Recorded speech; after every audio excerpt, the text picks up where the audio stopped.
my name's Corrine Smith, and I'm the author of Henry David Thoreau for Kids and Westward I Go Free, Tracing Thoreau's Last Journey.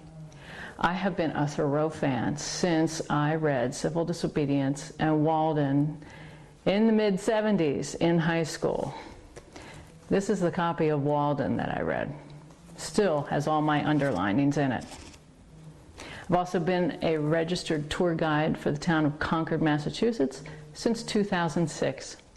So I'd really like to take you on a tour of some of the important houses in Concord, just from the outside, that were important to Henry Thoreau and his friends.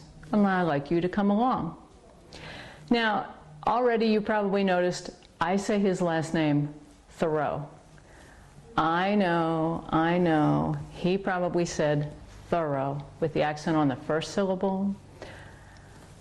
I just can't always say that easily. So I'm going to be saying Thoreau throughout the whole video.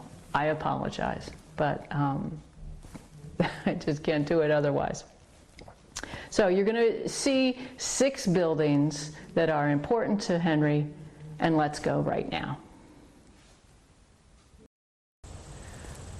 We're standing in front of the Thoreau farm, birthplace of Henry David Thoreau. This is the house that Henry was born in on July 12th, 1817. And I'd like to tell you a little bit more about the house. First of all, on the Historic Register, National Register of Historic Places, it's called the Wheeler Minot House because those are the names of the first people who built it and lived in it. It was built in 1730. It's a wood frame kind of house, and it's what we call 2 over 2. There's 2 rooms downstairs, 2 rooms upstairs, and a central chimney and stairway in the middle. Now, when the Thoreaus lived here, it also had a salt box addition on the back, a little shed. I'd like to show you a picture of what that looked like, an artist's depiction of what this looked like on this house. You can see how the roof slopes down, and there would have been 3 rooms in that addition in the back. The middle one would have been the kitchen. This was important because the Thoreaus actually lived only in half of the house, that half, the east side of the house. So we're talking about John and Cynthia Thoreau, new couple just starting out really with a young family. They already had a daughter named Helen when they moved here in 1813. And then they had John here in 1815 and then Henry in 1817. Sophia would come later. But they only lived in 1 parlor, 1 bedroom, and then that shared back addition with the shared kitchen. Now they only lived here about 8 months after Henry was born.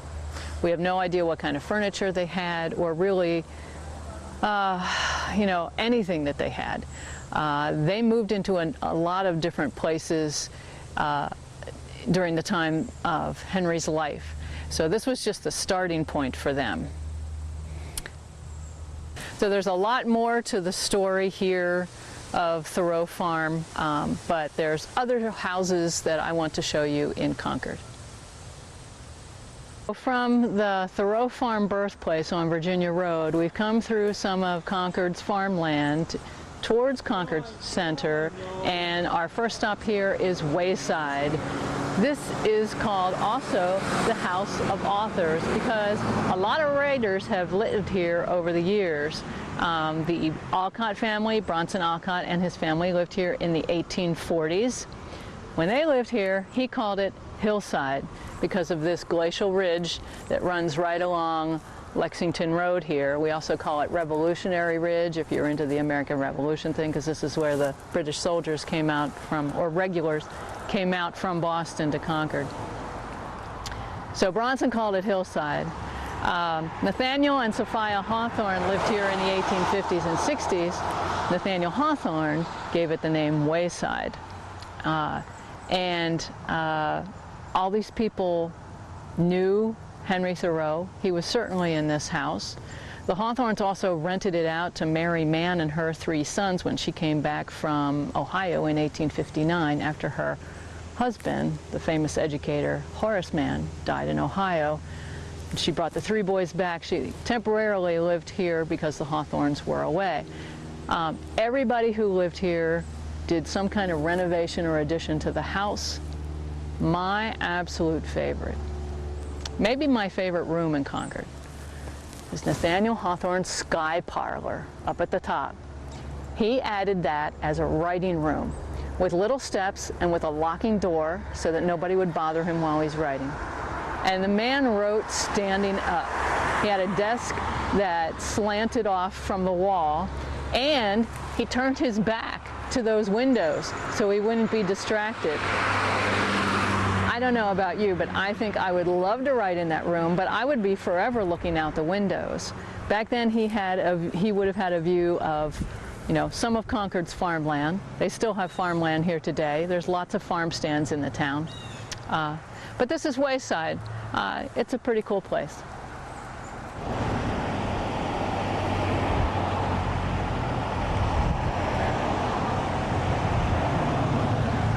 We're here at Orchard House, right down Lexington Road from Wayside.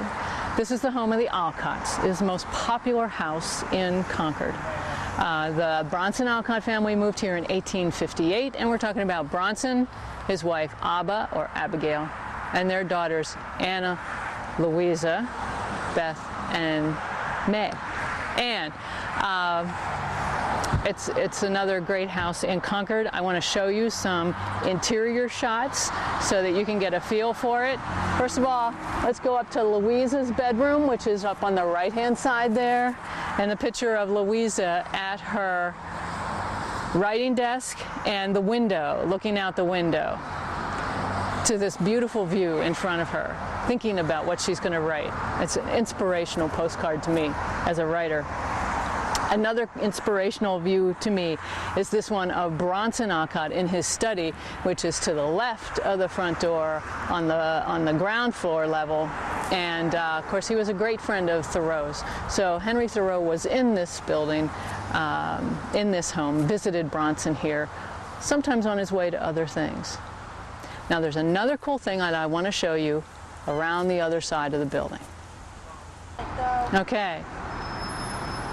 Just steps away from Orchard House is the School of Philosophy building. This is another one of my favorite buildings in Concord. Bronson Alcott had a dream throughout his life of creating summer school sessions for adults, adult education, before we had that term. So he created the Concord School of Philosophy. For the first year they met in Orchard House, and then they built this special building for their sessions. So from 1879 until Bronson died in 1888, every summer they had the Concord School of Philosophy sessions. People came from all over the country, even all over the world, to attend these. Now sadly, of course, Henry Thoreau was not alive by that time. If he had been, it would have been interesting. He could have either participated in the sessions or led one or two. That would be interesting.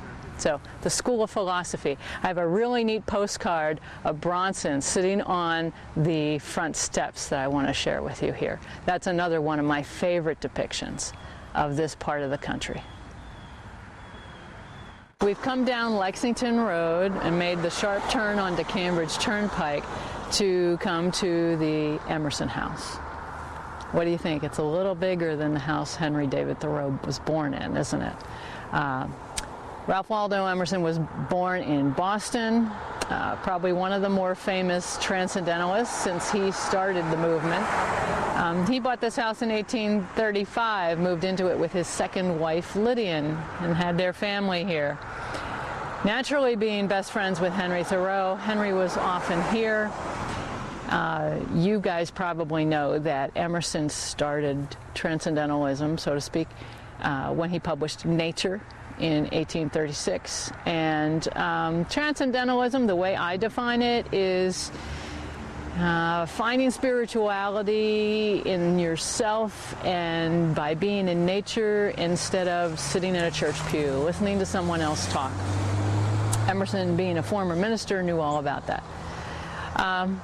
So Henry Thoreau visited a lot. You know, a lot of the Transcendentalists met in the parlor, had discussions. Mr. Emerson had a really big library for the time, and Henry often borrowed books from it. We have detailed records of what he borrowed from Emerson. Yeah, if you get a chance to go inside the house, make sure you ask to see the room that Henry stayed in, because sometimes he would come here and take care of the family whenever Emerson went on lecture tours abroad. And also look for the invention that he created for Emerson so that the great man would not forget to take his gloves when he left the house. Okay? Done. Now, right across the street from the Emerson house is the Concord Museum. Now, this didn't quite exist in this form in Henry and Ralph Waldo Emerson's day, but this is where a lot of their stuff is. Emerson's whole library is here, and all of Henry Thoreau's furniture from his Walden house are here. I've got a great postcard to show you of some of Henry's stuff that is here, including one of his snowshoes, his furniture from Walden, and also a pair of buckskin clothing that he got from the Dakota Sioux out in Minnesota when he was out there.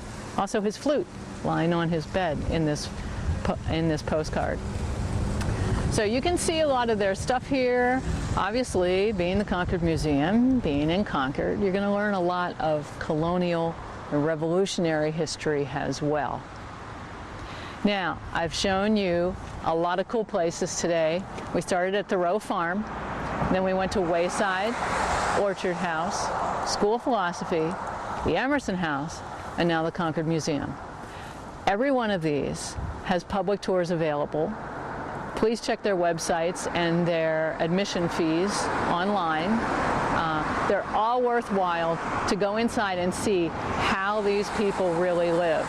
But I hope I've given you at least a flavor of how they lived by seeing the outsides of these places.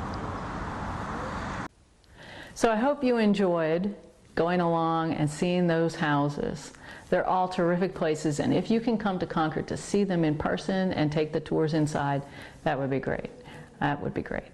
Now, I have a question for you, and we're going to go back to the beginning of Thoreau Farm, which is actually where I'm sitting. Thinking back to when the Thoreaus lived at Thoreau Farm, and it was only about 8 months before they moved away after Henry was born.